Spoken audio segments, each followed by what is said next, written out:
ብዙ ጊዜ ችግሩን የሚፈጥረው እይታችን ነው። ብዙዎቻችን ለህይወት ያለን እይታ ትክክል አይደለም። አንዳንዶቻችን ህይወትን ድሎት ብቻ አድርገን ምቾት ብቻ ደስታ ብቻ አድርገን እንስለዋለን። ሌሎቻችን ደግሞ መከራ ብቻ አድርገን ምንም ደስ የሚል ነገር የሌለው አድርገን እናያለን። ሁለቱም ልክ አይሆንም፣ ሚዛናዊም አይሆንም ወደ አንዱ ቢሆን። ህይወት ግን የሁለቱም ድብልቅ ናት። ደስታና ሀዘን የሚፈራረቅባት ሜዳ ናት ህይወት። ሁለተኛ ህይወት በየትኛውም አቅጣጫ ብንሄድ የትግል ሜዳ ናት። ከእናታችን ማህፀን ከወጣንባት ደቂቃ ጀምሮ ህይወት ትግሏን ነው የምትጀምረው። በእናታችን ማህፀን እያለን ስለምንበላው አንጨነቅም፣ ስለምንጠጣው አንቸገርም፣ ስለምንተነፍሰው አንቸገርም። እናታችን ጋር ባለን ቁርኝነት ሁሉንም ነገር እናገኛለን። ህፃን ልጅ የመጀመሪያው ሲወጣ ለቅሶ ነው የሚጀምረው፣ ምክንያቱም ለመተንፈስ ትግል ስለሚጀምር። ሁሉም ሰው ወደዚህ ዓለም ሲመጣ ብሎ በመተንፈስ ነው የሚጀምረው። ሲሞት ደግሞ ብሎ ያችን የሳባትን አየር ጨርሶ ነው የሚሞተው። በዚህ የትግል ሜዳ ላይ ስንሄድ በአንድም ይሁን በሌላ ፈተና አለ፣ ተግዳሮት አለ። በትምህርትም ብንሄድ ተግዳሮት ይኖረዋል። በስራ በንግድም ብንሄድ ተግዳሮት ይኖረዋል። በትዳርም ብንሄድ የራሱ ፈተና ይኖረዋል። በጤናም የራሱ ፈተና ይኖረዋል። ስለዚህ ፈተና አልንፈተን አንልም፣ ምክንያቱም ፈተና የህይወት ቅመም ነው። የታመመ ሰው ታሞ ሲድን የህመምን ምንነት ያውቀዋል፣ የመዳንን ምንነት ያውቀዋል። ስለዚህ በህይወቱ ማመስገን ይችላል ማለት ነው። ስለዚህ ከፈተና ይማራል ማለት ነው። እኔ ሁልጊዜ የምንላለው መሰለሽ የማይገድለን ፈተና ያጠነክረናል፣ ይሰራናል ብዬ አስባለሁ። ስለዚህ በህይወት የሚገጥሙንን ነገሮች በዚህ መልኩ ማየቱ ጠቃሚ ነው ብዬ አስባለሁ። ከዛ በኋላ ስንፈተን በዚህ መልኩ ከወሰድ ነው ከፈተና ውስጥ መማር ግዴታ ይሆናል፣ አይጎዳም። ስለዚህ በህይወታችን ውስጥ እየተፈተነን ያለን ሰዎች ለምንድን ነው እየተፈተነን ያለን? ሁልጊዜ የጠበቅነው ፈተና አይመጣም፣ ጨርሶ ያልጠበቅነው ነገር ነው አንዳንድ የሚመጣው። ለዚህ ደግሞ የኔ ህይወት ማሳያ ነው። ህይወቴ በዚህ መልኩ ፈተና ውስጥ ሲወድቅ የመጀመሪያውና ትልቁ ነገር ከዚህ ውስጥ መማር ነበረብኝ። ለምሳሌ እኔ ጤንነት መብት እንዳልሆነ ተምሬያለሁ። ብዙዎቻችን በጤና መኖር መብታችን ይመስለናል፣ ግን ጤንነት መብት አይደለም፣ እንደዚህም ይወሰዳል። ስለዚህ አንድ እንደዚህ ትማሪያለሽ። ከዚህ በኋላ በሚኖርሽ ደግሞ የጤናን ዋጋ ምንነት ትረጅዋለሽ። ሰላም ስታጪ የሰላምን ዋጋ ምንነት ትማሪያለሽ። ትልቁ ነገር ወደ አይምሮ ሰብሰብ ብሎ ምን እየሆንኩ ነው፣ ምን እየተፈጠረብኝ ነው፣ ከዚህ ነገር ምን እማራለሁ፣ ለነገ ህይወቴ ምን እሰንቃለሁ የሚለውን ሰው ለመማር እስከ ተዘጋጀ ድረስ የትኛውን ፈተና መማሪያ መሆን ይችላል ብያስ። መጀመሪያ ሲገጥምማ ይሄ ለትምህርት ነው ብሎ የሚያስብ ሰው አይኖርም። ታለቅሻለሽ፣ ትማረሪያለሽ። ፈጣሪም በቃ እንዲህ ከሚሆን ግደለኝ፣ ውሰደኝ ትያለሽ። ኃጢአቴ ነው ትያለሽ፣ በቃ ይሄ ኃጢአቴ ነው። ትመለሽና እናትና አባቴ የሰሩት ኃጢአት ነው ብለሽ ትያለሽ። ከዚህ ባስ ሲል የተረገምኩ ስለሆንኩ ነው። እኔ አንዳንዴ ባስ ሲል ያኔ ወይዘሮ ከሌ እንዲህ ብያቸው የረገሙኝ ነው። መጀመሪያ በዚህ መልኩ አትቀበዩ። በቃ ወይኔ ትያለሽ፣ ታለቅሻለሽ፣ ትማረሪያለሽ ምናምን። ከዛ ቀናት እየወሰዱ ሲሄዱ በህልሜ ነው ሁሉ ትያለሽ። ይሄ ነገር እኮ በህልሜ ነው እንጂ በእውኔማ እኔ ላይ ሊሆን አይችልም። እዚህ ድረስ ሁሉ ትደርሻለሽ። ምክንያቱም የመጀመሪያው ውስጥ ዲናያል፣ በቃ እኔ ላይማ ይሄ ሊሆን አይችልም፣ በፍጹም አልፈልግም፣ አምላኬ ሆይ አይሆንም፣ እንደዚህማ አይደረግብኝም፣ እንደዚህ ትያለሽ። ከዛ ቀናት እየሄዱ ሲመጡ ፈተናዎቹ ካንቺ ጋር እየቆዩ ሲመጡ ኦኬ ይሄ ነገር በቃ ሆኗል የሚለው ደግሞ ወደ መቀበል ትመጫለሽ። ከሁሉ የሚቀድመው ግን መረዳት ነው። ምንድን ነው የገጠመኝ? ይሄ ሊገጥመኝ የቻለው እኮ በዚህ ምክንያት ነው። ምክንያቱም የችግርን ምንጭ ማወቅ የመፍትሄውን ግማሽ የማወቅ ያክል ይቆጠራል። የመፍትሄውን ግማሽ ካወቅሽ ደግሞ ቀጥሎ የምትሄጂው መንገድ ቀላል ይሆናል ማለት ነው። ስለዚህ በፍጹም በቀላሉ አትወስጂው። ለትምህርቴ ነው ብለሽ አትወስጂው። ግን እየቆየ ሲመጣና ከአንቺ ጋር እንደሚቆይ እያወቅሽ ስትመጪ ቀጥሎ የሚመጣው ነገር ትምህርት ነው የምትወስጂበት። ወዲያውኑ ቀድሞ እንደዚህ መቀበል ቀላል አይደለም። ለበጎ ነው ብሎ ማለት ራሱ በጣም አቅም ይፈልጋል። በጣም ለምን መሰለሽ እኔ ቢሮዬ ቁጭ ብዬ ስራዬን እየሰራሁ ያልበደልኩት ሰው መጥቶ በጥይት ተኩሶ አንገቴን መጥቶ ዊልቸር ላይ እንድቀመጥ አርጎኝ እንዴት ነው ለበጎ ብዬ ማስበው? መሳሰብ እኔ እኮ መራመድ እኮ ቅንጦት ነው መቅዲ። መተንፈስ አልቻልኩም ነበር።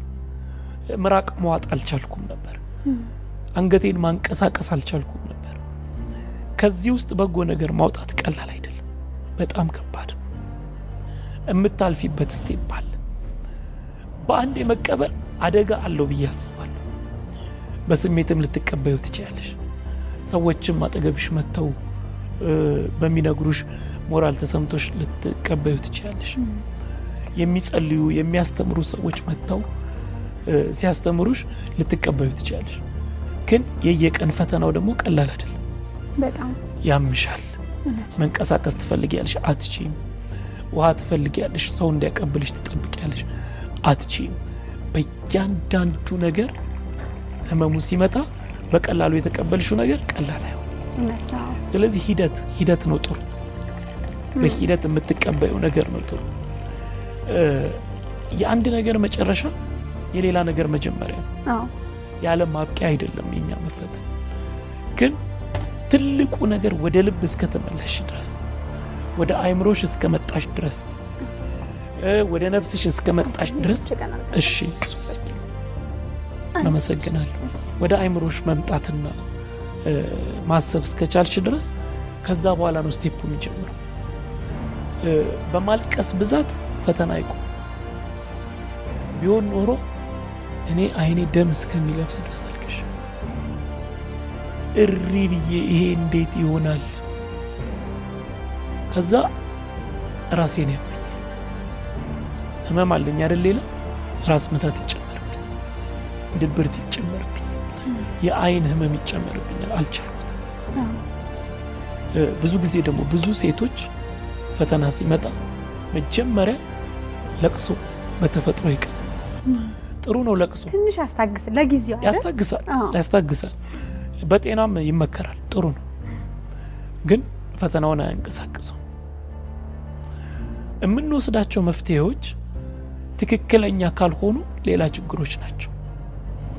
ለምሳሌ ችግሮቻቸውን ለመርሳት ጠርሙስ ውስጥ የሚደበቁ ብዙ ሰዎች አሉ። ከሰከሩ በኋላ ይተኙና ጠዋት ሲነሱ ችግራቸው ፊት ለፊት ነው። ተጨማሪ ግን ራስ መታትና ድብርት ይመጣል። ስለዚህ የተሳሳተ መፍትሄ ነው ማለት ነው። ምነው ፈጣሪ እኔን አትወደኝም? ረግመኸኝ ነው? እኔ እንዲህ ነኝ ላንተ? እኔ አገልጋይ አልነበርኩም? እኔ እንዲህ አልነበርኩም ወይ? በቃ የኔ ህይወት እንዲህ ሊሆን ነው? ኧረ እንደው ምን ይሻላል? ኧረ ሰዎች የሆነ ነገር በሉ። በቃ እኔ የተረገምኩ ነኝ። ይቀጥላል፣ አይቀየርም። ስለዚህ እሱም የተሳሳተ ነው የሚሆነው። ሶስተኛ የሚፈጠረው ስህተት ችግሩን ዝም ብሎ ማውራት። አንገቴን ተመትቼ እኮ ነው አልጋ ላይ የዋልኩት። አንገቴን ባልመታ ኖሮ ይሄን ጊዜ እኮ የት ነበርኩ? ዊልቸር ላይ እኮ መሆኔ እንደዚህ ነው። የኔ ነገር እኮ በቃ ትዳሬ እኮ ፈረሰ። ይሄው እንዲሆነው ሌላውም ሰው ሲመጣ ይሄን ነው፣ ሌላውም ሰው ሲመጣ ይሄን ነው። አሁን ምን ይሆናል? ችግሩ ይሰለጥንብናል። ከዛ አይኖቻችን ሁሉ የሚያዩት ችግሩን ነው የሚሆነው። ችግሩን ብቻ በየቀኑ ካየን ችግሩ ይሰለጥንብናል። ይሄ ነገር ከኔ አቅም በላይ አይደለም። ይሄ የተፈጠረው በእኔ ስህተት ነው። ችግሬን አርሜ እቀጥላለሁ ካለ ከዚህ ነገር መውጣት አቅሙ አለኝ፣ እኔም እበረታለሁ፣ ፈጣሪም ይረዳኛል ካልን አሁን እያየን ያለነው ነገር ብርሃን ነው፣ ጥንካሬ ነው ማለት ነው። ስለዚህ የምንይዛቸው ዱላዎች ሁሉ የጥንካሬ ዱላዎች ነው የሚሆኑት። ስለዚህ በሂደት መማሩ በጣም ጥሩ ነገር ነው ብዬ አስባለሁ። አለበለዚያ እኔ አልጋ ላይ ተኝቼ እንደዛ ቁስል በርትቶብኝ ያል ለበጎ ነው ቢለኝ አንድ ሰው እኔ ደሜን ነው የሚያፈለው። የምን በጎ ነው የምታወራው? በጭራሽ። እኔ ግን ከዛ ፈተና ውስጥ አልፌ ዛሬ እየሰራው ባለሁት ስራ፣ ዛሬ እያደረግኩ ባለሁት ነገር ላይ ሲሆን ግን የራሱ የሆነ በጎ ነገር አለው ብዬ ለመውሰድ እችላለሁ። እና በአንድ ቀን ሁሉም ነገር ይቀየር ማለት አያስቸጋሪ። እኔ አሁን ብዙ ሰዎችን በስልክም በአካልም አማክራለሁ። እሺ የሚደርሱኝ ነገሮች ምንድን ናቸው መሰለሽ? ሰዎች ጥፋት ይፈጽሙና ያጠፉና ከዛ በሃይማኖት መንገዳቸውን ንስሐ ይገባሉ፣ ወይም ደግሞ የበደሉትን ሰው ሄደው ይቅርታ ይጠይቃሉ። ንስሐ ሲገቡ ፈጣሪ ይቅር ይላቸዋል። ሰውየውን ሄደው ይቅርታ ሲጠይቁ ሰውየው ይቅር ይላቸዋል። ሰዎቹ ግን ራሳቸውን ይቅር ማለት ይከብዳቸዋል። ይቅር ብሎኛል እኮ ግን እኔ በጣም ማሳፈር ሰው ነኝ። እንዴት ይሄን አደርጋለሁ? ይሄ እኮ ከኔ የሚጠበቅ ነገር አይደለም። ከዚህ በኋላ እንዴት ብዬ አይኑ ነው ያለው። ግን ሰውየው ትቶታል። ሂደቱ መሆን ያለበት ማንነታችንን ከመረዳት እኛ ሰው ነን። አባቶች ምን ይላሉ መሰለሽ? ሰው ሆኖ የማይበድል እንጨት ሆኖ የማይጨስ የለም። እንጨት እርጥብ እንኳን ቢሆን ባይነድልሽ ይጨሳል። ስለዚህ ስናጠፋ ሰው ነን። በቃ ልናጠፋ እንችላለን። የሆነ ቀን በዳይ የነበረ ሰው ከሆነ ጊዜ በኋላ ተበዳይ ይሆናል። ይሄ የህይወት መፈራረቅ። ስለዚህ ስንበድል ይቅርታ መጠየቅ፣ ስንበደል ደግሞ ምህረት መስጠትን ማወቅ ይኖርብናል። ራስን ይቅር ማለት ሰዎቹን ሄዶ ይቅርታ ከመጠየቅ ይቀድማል። በህይወት በጣም እድለኛው ሰው ከስተቱ የመማር እድል የሚያገኝ ሰው። ምክንያቱም አንዳንዴ ህይወት እድል ናት፣ እድልም አንዴ ናት። ያመልጥሻል። ሲያመልጥሽ ደግሞ ጸጸቱን አትችይው። ስለዚህ ትልቁ ነገር እምለው ከስተት መማር ነው፣ ከዛ ላለመድገም ነው አይደል? ንስሐም እኮ ስትገቢ ፈጣሪው ያጥፍቻለሁ፣ በድያለሁ፣ ከዚህ በኋላ ግን እዚህ ነገር ውስጥ አልገኝም፣ እባክህ ማረኝ ነው የምንለው። ይቅርታ የምንጠይቀውም ሰው በተለይ ሁለተኛ መጽሐፌ ላይ በዝርዝር አስቀምጬው ነበር። ይህንን በማድረጌ አጥፍቻለሁ መቅዲ፣ እንዲህ ብዬ ስለ አንቺ በመናገሬ ስተት ሰርቻለሁ።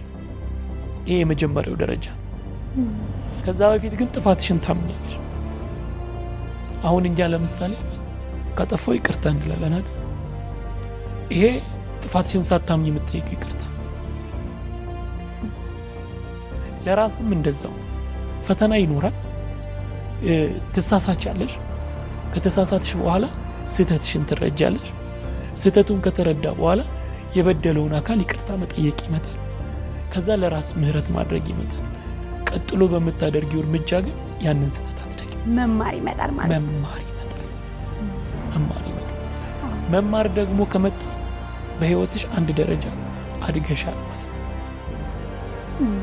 ካልተማርሽ እዛው ነሽ። መማር ነገን ማስተካከል። ትናንትና ልናስተካክለው አንችልም፣ አልፎ መማር ግን ዛሬንና ነገን ማስተካከል። ከትናንትናው ስህተትሽ ስትማሪ ዛሬ ላይ ያንን ላለመድገም ትሞክሪያለሽ። እማትደግሚው ለምን መሰለሽ? የትናንቱን ቁስል ደግሞ ላለመቁሰል። የትናንቱ ቁስል አሞሻል፣ አስለቅሶሻል። አንዳንዴ በፈጸምነው ስህተት የሰው አይን ላለማየት ሁሉ በር ቆልፈን እንቀመጣለን። ህመሙ ቀላል አይደለም። በስነ ልቦናም በሁሉም ደረጃ ጉዳት አለ። ከዛ ግን ከተማርሽበት ዛሬ ላይ ስትመጪ እንዲህ አይነት ስህተትማ ደግሜ አልሰራም። ምክንያቱም ደግሜ ማልቀስ፣ ደግሜ ቤት ዘግቼ መቀመጥ፣ ደግሜ መቁሰል አልፈልግም። በተለይ ደግሞ ደግሜ መጸጸት አልፈልግም። ጸጸት ህመሙ በጣም ቀላል ስላልሆነ ነው ይሄን ነው። ከዛ ደግሞ ከመማር ነገን ነው የምታስተካክዩ። በነገው ጉዞሽ ላይ ስትሄጂ ተመሳሳይ ፈተና ቢገጥምሽ ያንን ፈተና አትደግሚ። አግኝተሽኛል አይደል? ያንን ፈተና ካልደገምሽው የነገው ህይወትሽ ቢያንስ በትናንቱ ችግር አይቆምም ማለት ነው። ይቀጥላል፣ ወደፊት ይቀጥላል። አዎ መቀጠል ደግሞ ብቻ አይደለም። በነገራችን ላይ ተስተካክሎ ነው የሚቀጥለው። ደስ እያለሽ ነው የሚቀጥለው። አንዳንድ ጊዜ ብዙ ሰዎች አናደርግም፣ ግን ቆም ብሎ ቁጭ ብሎ ምን ላይ ነው ያለሁት? ህይወቴ ምን ላይ ነው ያለው? አሁን ደስ ብሎኝ ነው ያለሁት? አሁን ደስ ብሎኝ ነው ያለሁት ወይስ የሚጸጽተኝ ነገር አለ? የሚቆጨኝ ነገር? ከዛ በኋላ የሆነ የሚቆጭሽ ነገር ይኖራል። በሁለት መልኩ ታስተካክዋለሽ። ለምሳሌ በጣም ቀላል ነገር ልንገርሽ። አንዳንድ ሰዎች ለወላጆቻቸው የሚገባቸውን ባለማድረጋቸው ይቆጫሉ። ወላጆቻቸው በህይወት ካሉ እድለኛ ናቸው። ቢያንስ ቁጭታቸውን ሄደው ማድረግ ይችላል። በነገራችን ላይ ምንም ብታደርጊ ለወላጆችሽ መልስ መስጠት አትችይም። ለዋሉት ውለታ ላደረጉልት ነገር መክፈል አትችይም። የምትከፊው አንቺ ለልጅሽ በማድረግ ነው። በህይወት ከሌሉ ደግሞ አንቺ ለልጆችሽ ታደርጊያለሽ። አንድ ሁለተኛ አይውለዱሽ እንጂ መንደርሽ ላይ በብዙ ችግሮች ውስጥ ያሉ አንቺ ስታድጊ ድሮ ተይ እንዳይባልም ያሉ አባት እናት የሆኑሽ ሽማግሌዎች ይኖራሉ። እነሱን ተደግፊያለሽ። ህሊናሽን ቢያንስ ታጸጃለሽ። ለልጅሽ ግን አንቺ ይሄ ስህተት እንዳይደገም ትነግሪዋለሽ። ከስህተት መማር ማለት ግዴታ አንተ ላይ ብቻ ሳይሆን ላይሆን ይችላል። በቀጣይ እየተማርካቸው በበጎ የምትተረጉማቸው ነገሮች ጊዜ ገደብ የለውም ማለት ነው። ለመማርም ለማድረግም በፍጹም አንድን ስህተት ራሱን ላታርሚው ትችላለሽ። በስህተቱ ትዳሩን ያጣ ሰው ትዳሩን መመለስ ላይችል ይሆናል። ሁለተኛ ትዳር ሲመሰርት ግን ቢያንስ በዚህኛው ትዳር ላይ በጎ እያደረገ የበፊቱን ስህተት እየጣለ ለዚህኛው ትዳሩ እየተንከባከበ ያስተካክለው። ሁሌ እዛ ጋር የሆነውን ነገር ላታደርጊ ትችላለሽ። እኔ ምን ገጥሞኛል መሰለሽ? አንድ ሰው ደወለልኝና አባቴ ይቅር እንድለው እየለመነኝ ይቅርታ አላደረኩለት። በጣም ነበር ምጠለዋል። አሁን ከሞተ 5 ዓመት አልፎታል። እስካሁን ግን ቂቤን አልተወኩም ነበር። ሞቶም ነው። ዛሬ ግን ለመጀመሪያ ጊዜ ለአባቴ ይቅርታ ምን አለ ኖሮ ቢሆን ኖሮ አለ። ዘገየ እንላለን። አሁን የሱ ይቅርታ ምናልባት የሱ ከስህተቱ መማር ዘግይቷል ማለት ይቻላል? አይ ዘግይቷል ማለት ላይቻል ይችላል። ህመሞች ቶሎ አይተው፣ ቁስሎች ቶሎ አይተው፣ የመረቀዘ ቁስል ይዘሽ ይቅርታ ብታደርጊ ህመሙ በቀጠለ ቁጥር ሰውየውን መጥላትሽ የማይቀር። ስለዚህ ቁስልሽ በዳነ ጊዜ ምህረት ማድረግም አንድ ነገር ነው። ግን ሰዎቹ ላይኖሩ ይችሉ ይሆናል። ግን አንድ ትልቅ ትምህርት ወስጃለሽ። ቂም በመያዝ ያተረፍኩት ነገር ጸጸት ነው። ስለዚህ ዛሬ ላይ የተጣላሻቸውን ሰዎች፣ ዛሬ ላይ ቂም ያሽባቸውን ሰዎች ትታያለሽ። ህይወት እንኳን ተጣልተንባት ተዋደንባትም አጭር ናት። ስለዚህ ቢያንስ የዛሬውን መንገድሽን ታስተካክያለሽ። ለምን ነገ እንዲጸጽተሽ ትፈልጊያለሽ? እንደገና ወንድምሽን ጠልተሽ እሱ ሞቶ ከሆነ ዓመት በኋላ ይቅር ብለሽ እንደገና እንዲጸጽተሽ ለምን እድል ትፈጥሪያለሽ?